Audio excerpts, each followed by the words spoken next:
नमस्कार बच्चों। पाठ छठा पृथ्वी से अग्नि तक। इस पाठ के लेखक है डॉक्टर APJ अब्दुल कलाम। प्रस्तुत आत्मकथा में हमने यह देखा है कि अग्नि के प्रक्षेपण में आने वाली कठिनाइयाँ वैज्ञानिकों के अथक परिश्रम को इस पाठ में बताया गया है।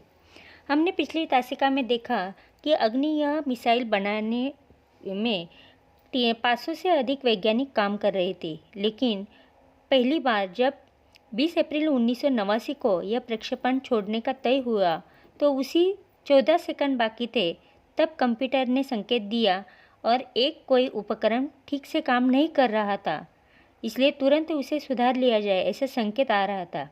इसलिए सब होल्ड किया गया और वहाँ पे यह प्रक्षेपण स्थगित करना पड़ा। जब यह वैज्ञानिक सदमे के हालत में थे तभी डॉक्टर APJ अब्दुल कलाम ने वहाँ पे आ गए और वहाँ पर उन्होंने यह बताया कि हमें ऐसे हालत से बाहर निकलना चाहिए। हमें सिर्फ दुख करना नहीं चाहिए, जो उसमें प्रॉब्लम आ रही है यानी कि जो उपप्रणालियाँ है उसमें जो बिगाड़ हो गया है वो हमें ठीक करना चाहिए। और उस तरह से वो सब वैज्ञानिक फिर से काम में जुट गए और उन्होंने 10 दिन तक यह मिसाइल था वो दुरुस्त किया और 1 मई 1989 को यह प्रक्षेपण छोड़ने के लिए तैयार हो गए। लेकिन फिर जब यह प्रक्षेपण छोड़ने वाले ही थे तो 10 सेकंड बाकी थे तब एक होल्ड आ गया।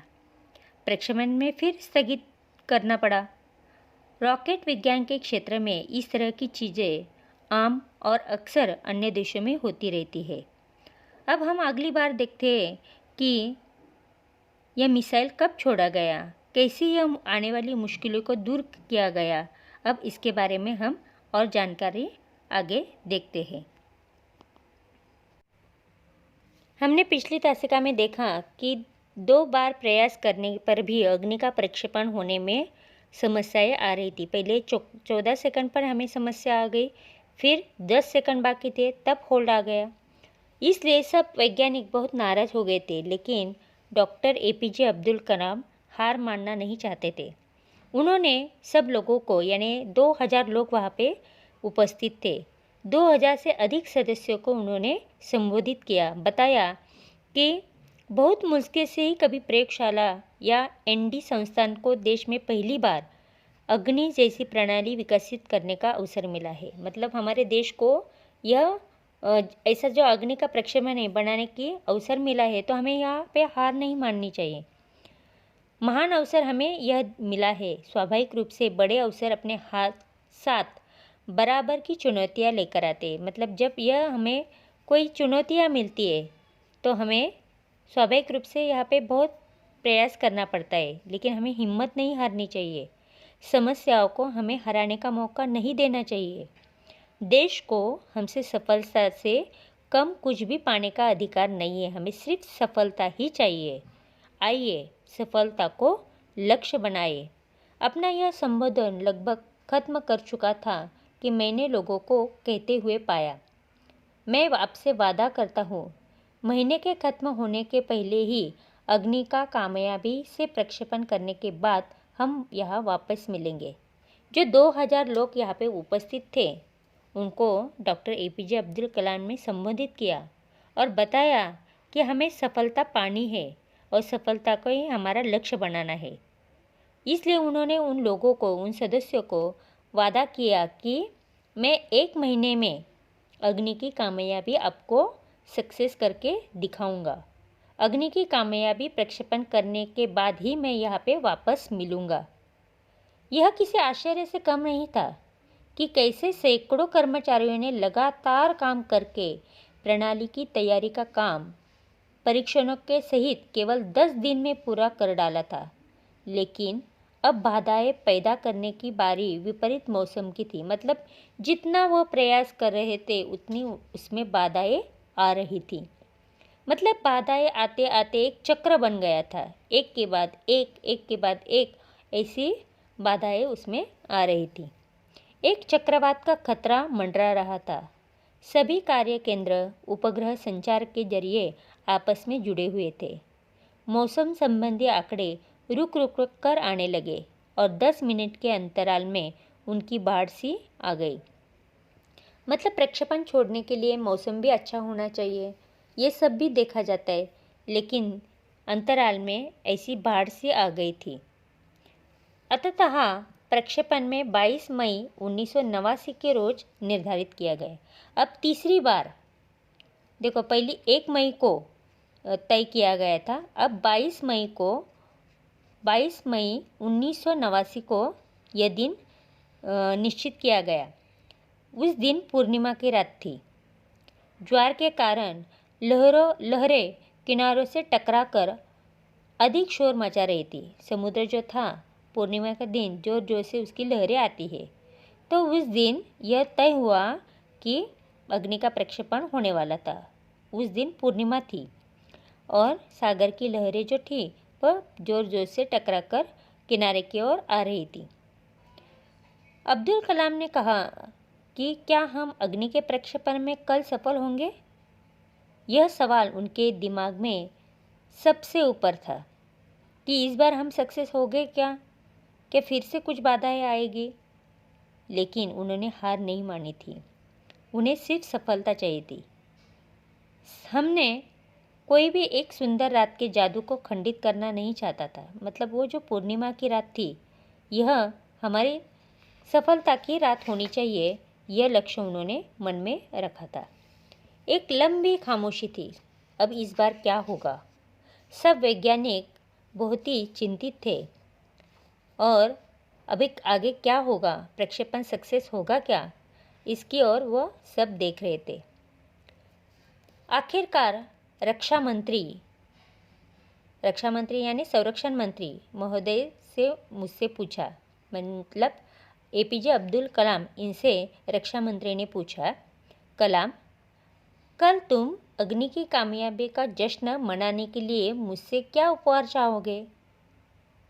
मतलब उन्होंने कहा कि अगर ये अग्नि का प्रक्षेपण सक्सेस हुआ, कामयाब हुआ, तो तुम्हें मुझसे क्या गिफ्ट चाहिए, उपहार क्या चाहिए? यह एक मामूली सा सवाल नहीं था। कोई जवाब मेरे पास नहीं था। मतलब एपीजे अब्दुल कलाम के पास कोई जवाब नहीं था कि अभी ये कामयाब होगा या नहीं होगा। मैं क्या चाहता था, क्या था जो मेरे पास नहीं था? कौन सी चीज़ मुझे और खुशी दे सकती है? मतलब यह उड़ान से ज़्यादा और कौन सी वस्तु है जो मैं उनसे मांगूं, जो मुझे खुशी दे? और तब मुझे जवाब मिल गया। हमें आरसीआई में लगाने के लिए 1,00,000 पौधे की ज़रूरत है। तो मैंने कहा, अगले दिन सुबह 7:10 पर अग्नि मिसाइल प्रज्वलित हो उठी। यह एक परिपूर्ण प्रक्षेपण था। सभी उड़ान मानक पूरे हुए। यह एक दुस्वप्न भरी नींद के बाद एक खूबसूरत सुबह में जागने जैसा था। मतलब उस दिन कोई बाधाएं वहाँ पे आई नहीं और उस खूबसूरत दिन में यह उड़ान सक्सेस हो गई। हम अनेक कार्य केंद्रों पर 5 साल की कड़ी मेहनत के बाद लॉन्च पैड पर आए थे। पिछले 5 हफ्तों में जो गड़बड़ियाँ हो रही थी, उनकी श्रृंखला, यानी हमारी जैसे कि अग्नि यह परीक्षा ले रही थी, इस अग्नि परीक्षा से हम गुजर रहे थे। लेकिन अतः हमने यह कर दिखाया और इस अग्नि परीक्षा में हम पास हो गए। 22 मई 1989 को हमने यह अग्नि की उड़ान सक्सेस कर दी। यह मेरे जीवन में महानतम क्षणों के एक था। सिर्फ 600 सेकंड की भव्य उड़ान ने हमारी सारी थकान एक पल में धो डाली। सालों की मेहनत का क्या शानदार नतीजा था। सिर्फ 600 सेकंड में यह उड़ान सक्सेस हो गई और यह एपीजे अब्दुल कलाम और उनकी जो टीम थी बहुत खुश हुई कि इस अग्नि परीक्षा में वो पास हो गए और यह अग्नि का प्रक्षेपण उनसे कामयाब हो गया। इसलिए 22 जनवरी 1989 को यह कामयाबी उन्हें मिल गई। इसके बारे में हमें www.isro.government.in इस संकेत स्थल पर हमें इसके बारे में और जानकारी मिल सकती है। तो बच्चों, आप इस वेबसाइट पर जाके इस अग्नि के बारे में और जानकारी ले सकते हैं। वह वेबसाइट है www.isro.government.in। इस तरह से यह जो अग्नि परीक्षा है इसमें यह doctor APJ Abdul Kalam success हुए। इसलिए उनको जो कठिनाइयाँ आई थी, वैज्ञानिकों को जो परिश्रम हुआ था, इसके बारे में हमें इस पाठ में जानकारी दी है। अब इसका जो स्वाध्याय है हम लिखेंगे। देखो इसमें कुछ शब्दार्थ दिए गए हैं, उसके बारे में हम जानकारी लेंगे। युगांतकारी यानी युग प्रवर्तक, आत्मनिर्भर यानी स्वावलंबी, चुनिंदा यानी चुना हुआ, अभूतपूर्व यानी अनोखा, गतिविधियाँ यानी कृतियाँ, सदमा यानी दुखद घटना का आघात, झकझोरना यानी झंझोड़ना, चक्रवात यानी बवंडर, अंतराल यानी बीच का समय और नतीजा यानी परिणाम। इस तरह यह पाठ के शब्दार्थ हमने देखे हैं। देखो बच्चों, आपको यह विषय पर चर्चा करनी है। यदि मैं अंतरिक्ष यात्री बन जाता तो क्या होता, इसके बारे में आपको चर्चा करनी है और इसके बारे में आपको लिखना है। हम विज्ञान के वासी हैं, यानी विज्ञान को हमें सीखना है। धन्यवाद बच्चों, इस पाठ का आप स्वाध्याय पूरा करेंगे। भारत को चुनिंदा राष्ट्रों के समूह में किसने पहुंचा दिया? उत्तर है पृथ्वी मिसाइल का सफल प्रक्षेपण हो गया था। हमारे देश के रॉकेट विज्ञान के इतिहास में एक बहुत बड़ी घटना थी। मिसाइलों के क्षेत्र में भारत की आत्मनिर्भरता ने संसार के सभी विकसित देशों को विचलित कर दिया। मिसाइल आधारित सुरक्षा प्रणालियों ने एकदम से भारत को चुनिंदा राष्ट्रों में समूह में पहुंचा दिया। दूसरा सवाल है, टीम के साथ डॉक्टर कलाम ने कौन सा अनुभव बांटा? टीम के साथ डॉक्टर कलाम ने SLV का अनुभव बांटा। उन्होंने बताया कि मेरा प्रक्षेपण यान समुद्र में गिरकर खो गया था, लेकिन फिर भी मुझे अपने अभियान में सफलता प्राप्त हुई। आप लोगों की मिसाइल अभी आपके सामने है। वास्तव में आप 1-2 हफ्ता काम करके इसे सुधार सकते हैं। यह अनुभव उन्होंने बांटा। तीसरा सवाल है, अग्नि का प्रक्षेपण पहले स्थगित क्यों करना पड़ा? उत्तर है अग्नि का प्रक्षेपण के लिए 20 अप्रैल 1989 का दिन निर्धारित किया गया। जिस दिन वैज्ञानिक T-14 पर थे, अग्नि का प्रक्षेपण होने ही वाला था कि कंप्यूटर ने संकेत दिया कि कोई एक उपकरण ठीक से काम नहीं कर रहा है। उसे तुरंत ठीक किया गया, लेकिन इस बीच निचली रेंज केंद्र ने रुकने का संकेत दिया। अगले कुछ सेकंड में जगह जगह रुकने की ज़रूरत पड़ गई, अतः प्रक्षेपण स्थगित करना पड़ा। चौथा सवाल है, रक्षा मंत्री ने डॉक्टर कलाम से कब और क्या पूछा? अतः अग्नि के प्रक्षेपण के लिए 22 मई 1989 का दिन निर्धारित किया गया। उससे पहली रात को सभी वैज्ञानिकों के दिमाग में एक ही सवाल था कि क्या हम अग्नि के प्रक्षेपण में कल सफल होंगे? इसी समय रक्षा मंत्री ने डॉक्टर कलाम से पूछा, कलाम, कल तुम अग्नि की सफलता प्रक्षेपण का जश्न मनाने के लिए मुझसे क्या उपहार चाहोगे? यह प्रश्न रक्षा मंत्री ने डॉक्टर कलाम से पूछा। अभी इन सवालों को आपको कॉपी में लिखने हैं।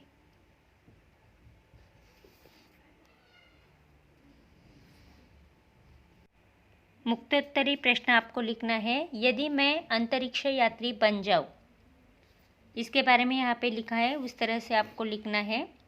यदि मैं अंतरिक्ष बन जाऊं तो मेरी खुशी का ठिकाना नहीं रहेगा। मेरी बचपन से ही इच्छा थी कि मैं अंतरिक्ष यात्री बनूं। मैं यह भी जानती हूँ कि इसके लिए मुझे बहुत अधिक मेहनत करनी पड़ेगी।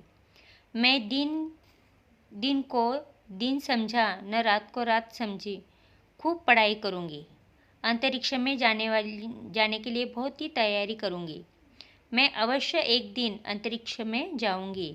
अंतरिक्ष में अपनी सुंदर धरती को देखूँगी, अपने प्यारे भारत को देखूँगी, चांद तारों को, आकाशगंगा को निकट से देख सकूँगी, स्पेस वॉक करूँगी, वहाँ फैली शांति का अनुभव मैं करूँगी। इसलिए मैं अंतरिक्ष यात्री बन जाऊँगी। इस तरह से आपको यह निबंध लिखना है। समानार्थी शब्द आपको लिखने हैं। पहला है वर्ष और इसका उत्तर है साल। दूसरा है सागर, इसका उत्तर है समुद्र। तीसरा है प्रश्न, इसका उत्तर है सवाल। चौथा है धरती यानी पृथ्वी। दिवस यानी दिन। निद्रा यानी नींद। आग यानी अग्नि। निशा यानी रात। और लास्ट है परिश्रम यानी मेहनत। यह सब आपको अपने कॉपी में लिखने हैं।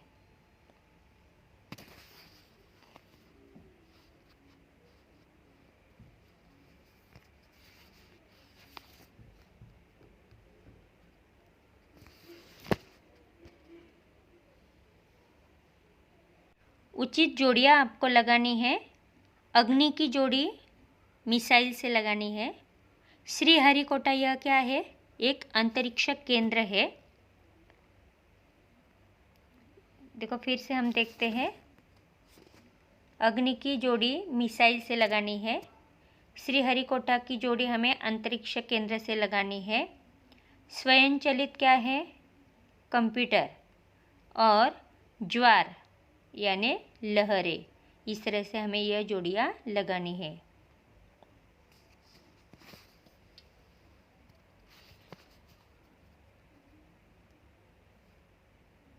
देखो बच्चों, हमें अगला प्रश्न है उपसर्ग और प्रत्यय लगाकर शब्द लिखने हैं। उपसर्ग क्या है? तो उपसर्ग जो है वह शब्द की शुरुआत में जोड़े जाते हैं। देखो ये यहाँ पे लिखे हैं, यहाँ पे अ लिखाया गया है। अ से बन गया असत्य, अधर्म, अशुभ। अब सु यह उपसर्ग जोड़ने से शब्द बन जाता है। पुत्र का शब्द बन जाता है सुपुत्र। मति का बन जाता है सुमति। शील का बनता है सुशील। कु यह भी उपसर्ग जोड़ा जाता है, उससे बन जाता है कुसंग, कुप्रथा, कुमति। इस तरह शब्द बन जाते हैं। और जो प्रत्यय होता है वो शब्द के पीछे आता है। जैसे आता है विदेश शब्द है, तो विदेश में ई जोड़ने से बन जाता है विदेशी। नागपुर में ई जोड़ने पर बन जाता है नागपुरी। वीर में ता जोड़ने से बन जाता है वीरता। मधुर में ता जोड़ने पर बन जाता है मधुरता। दया में वान जोड़ने पर बन जाता है शब्द दयावान। और गुण में वान जोड़ने पर बन जाता है गुणवान। इस तरह उपसर्ग शब्द के पहले जोड़े जाते हैं और प्रत्यय शब्द के अंत में जोड़े जाते हैं। जैसे यहाँ पे कुछ शब्द दिए उपसर्ग जोड़कर। न्याय का बन जाता है अन्याय, शुभ का बन जाता है अशुभ। यह उपसर्ग जोड़े हुए शब्द है। अब यहाँ पे हम और कुछ शब्द देखेंगे और उसका प्रत्यय लगाकर उपसर्ग जोड़कर शब्द बनाएंगे। देखो हमें पहला प्रश्न है भाषा की ओर। दाएं पंख में उपसर्ग और बाएं पंख में प्रत्यय लगाकर शब्द को लिखना है। उनसे वाक्य भी बनाने हैं। तो बीच में हमें पीले रंग में शब्द दिया है दिन। तो दिन का उपसर्ग जोड़कर हो जाता है प्रतिदिन। और प्रत्यय यानी आगे शब्द जोड़ना है। दिन को आगे हम भर शब्द जोड़ते तो शब्द बन जाता है दिन भर। इस तरह से प्रतिदिन इसका उपसर्ग हुआ और दिन भर यह प्रत्यय लगाकर शब्द बन गया। तो वाक्य बन जाता है मैं प्रतिदिन खेलता हूँ। और दूसरा वाक्य जो है दिन भर का वाक्य बन जाता है दिन भर मैं नहीं खेलना चाहता। इस तरह से हमें आगे शब्द दिए नम्र, डर, जल, साहस, सत्य। इनके यहाँ पे उपसर्ग भी दिए हैं और प्रत्यय भी लगाकर शब्द दिए हैं और इसके वाक्य भी यहाँ पे बनाए गए हैं। आपको यह देखकर लिखने हैं।